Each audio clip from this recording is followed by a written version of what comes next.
مرحبا مرحبا یا رجانا مرحبا دار الہدا مرحبا مرحبا یا رجانا. السلام علیکم ورحمۃ اللہ.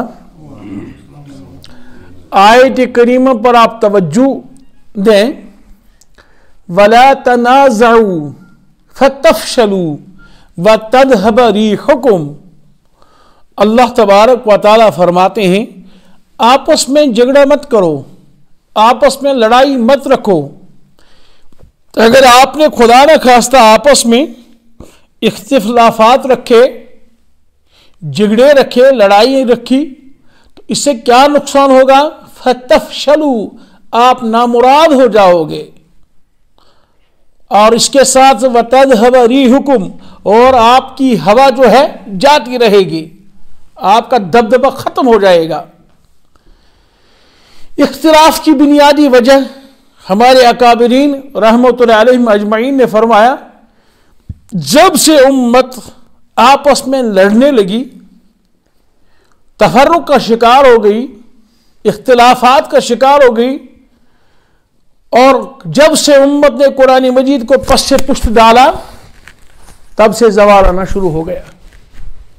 جناب محمد رسول اللہ صلی اللہ علیہ وسلم نے ارشاد فرمایا، حضرت عبداللہ بن عمر راوی ہیں رضی اللہ تعالی عنہ، آقا نے ارشاد فرمایا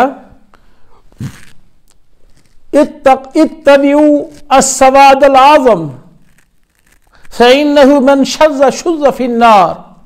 سواد اعظم جماعت کثیر کا اتباع کرو، جماعت کثیر کو فالو کرو، اور اسی کے ساتھ اللہ تبارک و تعالیٰ کا وعدہ ہے. یعنی اللہ تبارک و تعالیٰ کا وعدہ کیا ہے کہ اللہ تعالیٰ کی مدد انہی کے ساتھ ہے. حضرت نبی اکرم صلی اللہ علیہ وسلم نے فرمایا ید اللہ علی الجماع، جماعت پر اللہ تبارک و تعالیٰ کا ہاتھ ہے، ہاتھ سے مراد مدد ہے. اتبعوا السواد العظم، جماعت کثیر کا اتباع کرو. فإنه من شذ، اس نے کہ جماعت سے الگ ہو گیا، شذ فی النار، اس کو جہنمی قرار دیا گیا، وہ جہنم میں ڈال دیا جائے گا. اللہ تعالیٰ بچائے. حضرت ابو ذر رضی اللہ تعالیٰ راوی ہیں، فرماتے ہیں ارشاد فرمایا جناب محمد رسول اللہ صلی اللہ تعالیٰ علیہ وسلم نے من فارق الجماعت شبرا، من فارق کے معنی جو جدا ہوا جماعت سے، جس کو میں یہ بھی عرض کر چکا ہوں، سواد اعظم سے، جماعت کثیر سے جدا ہوا. شبرن کے معنی ایک بالش، مراد ایک ساتھ کے لیے، تھوڑی دیر کے لیے. فقد خلا ربقۃ الاسلام من عنقہ، سمجھو اس نے اپنے گلے سے اسلام کا پٹا نکال دیا، اب وہ مسلمان نہیں رہا. اور جس نے گردن سے اسلام کا پٹا ہی نکال دیا جو اس کی پہچان تھی تو مسلمان ہی نہیں رہا. دوستو،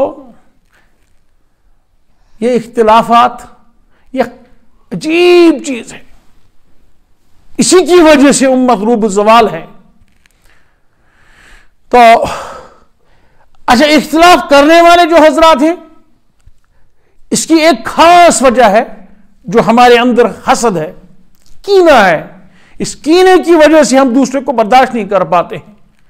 یہی وجہ ہے کہ کوئی کسی کے ساتھ اتفاق کرنے کے لیے تیار نہیں ہے. یکجہتی کے بجائے اختلافات کے شکار ہیں، افتراق کے شکار ہیں. علم میں کتنا اللہ ذوالجلال نے کمال دیا تھا حضرت امام مالک علیہ الرحمہ کو.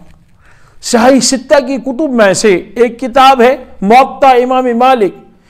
موطا امام مالک کے بارے میں خلیفہ وقت حضرت ہارون رشید رحمۃ اللہ علیہ نے یا تحریر بھیجی یا قاصد بھیج دیا حضرت امام مالک علیہ الرحمہ کی خدمت میں. ہم چاہتے ہیں کہ موطا امام مالک کا ایک نسخہ بنایا جائے اور اس کو کعبہ میں لٹکایا جائے اور امت کو اسی کا جو ہے پابند بنایا جائے کہ امت اسی پر عمل کرے گی. اگر آج کسی مولوی صاحب کے خدمت میں ایسی تجویز آ جائے گی، سبحان اللہ، وہ تو خوشی سے پھولے نہیں سمائے گا. حضرت نے جواب دیا مجھے یہ رائے منظور نہیں ہے. اس کی وجہ یہ ہے فروعی مسائل میں صحابہ کبار کا بھی اختلاف رہا ہے. اگر اختلاف نہ ہوتا تو صحبت کا دروازہ بند ہو جائے گا.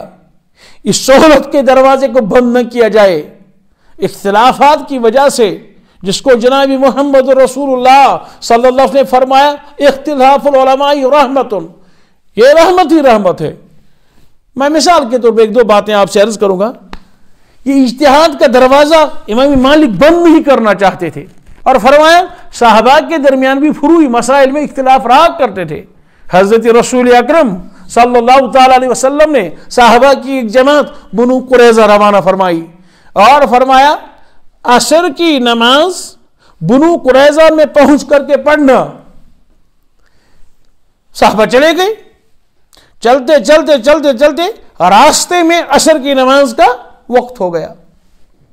اب صحابہ کے درمیان دو جماعتیں ہو گئی، صحابہ کے درمیان دو گروہ ہو گئے، دو گروہ۔ ایک نے یہ کہا دیکھیے آقا نے ارشاد فرمایا تھا بنو قریظہ پہنچ کر عصر کی نماز پڑھ لینا، حالانکہ اذان راستے میں ہی ہو گئی۔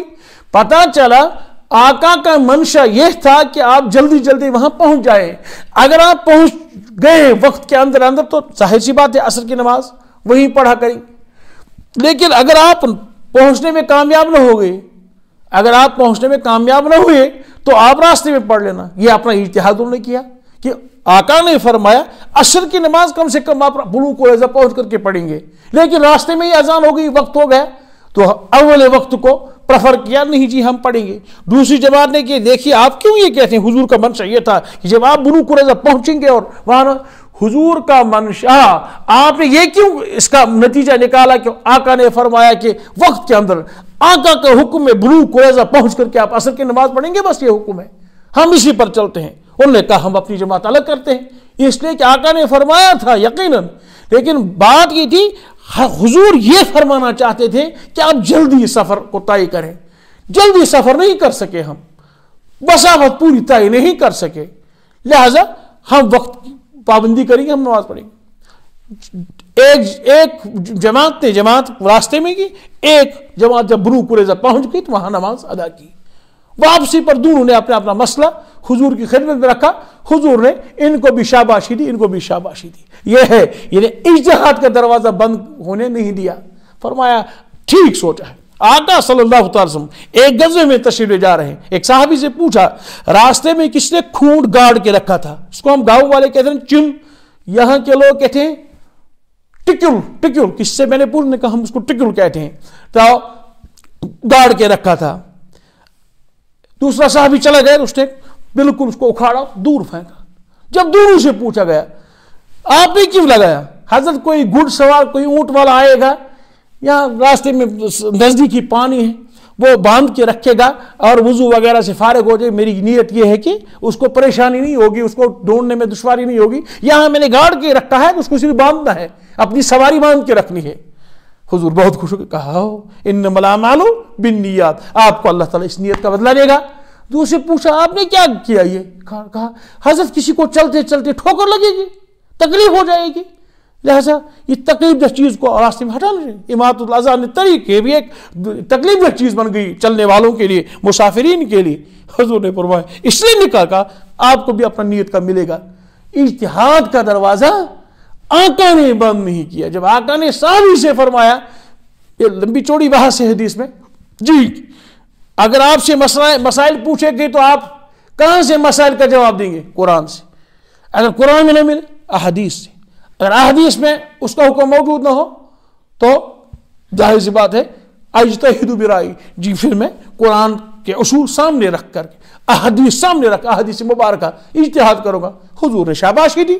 تو بچوں اصل وجہ، بزرگوں اصل وجہ یہ ہے اختلافات کی، یہ ہمارے بڑے تھے، یہ اپنے آپ کو بہت چھوٹے سمجھتے تھے۔ ہم میں سے آج کوئی طالب علم بھی نہیں، بڑا تو سوال ہی نہیں، لیکن کوئی اپنے آپ کو چھوٹا ماننے کے لیے تیار ہی نہیں۔ تو امام مالک علیہ الرحمہ کی خدمت جب یہ تجویز رکھی گئی، حضرت اسی کو جو ہے اسی امت کو اسی کا پابند بنایا جائے گا، انہیں فرمایا جائے فروعی مسائل میں صحابہ کے درمیان اختلافات رہے تو آپ سہولت کا دروازہ بند کیوں کریں گے؟ تو ایک ہے نا اتفاقی اور اختلافات کی یہ وجہ، انشاءاللہ 2-3 دن تک قدر میں اس کی تفصیل عرض کروں گا۔ اللہ تبارک و تعالیٰ اختلافات سے افتراق سے ہماری حفاظت فرمائے، اتفاق اور اتحاد کا ماحول قائم فرمائے۔ وآخر دعوانا ان الحمدللہ رب العالمین۔